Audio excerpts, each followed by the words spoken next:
Medium कुठलं ठेवायचं. I have seen multiple candidates की ज्यांचे 2-2, 3-3 अटेम्प्ट झालेत.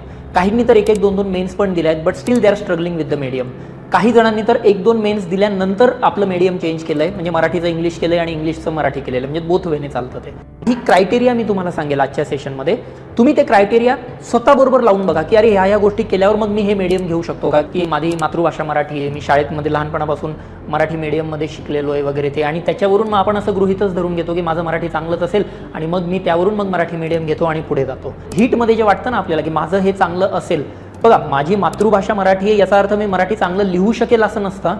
आता रिझल्ट म्हणजे कुठला टॉपर तर हे फायनल सिलेक्शनमध्ये, रिझल्टमध्ये माझं म्हणणं असेल की मेन्समध्ये की काही विद्यार्थीच पास होत नाही वगैरे वगैरे, त्यावर पण आपल्याला एक चर्चा करायची आहे. ह्या 3 गोष्टींवर बेस्डच तुम्ही तुमचा डिसिजन घेतात आणि आपलं मीडियम चूज करतात.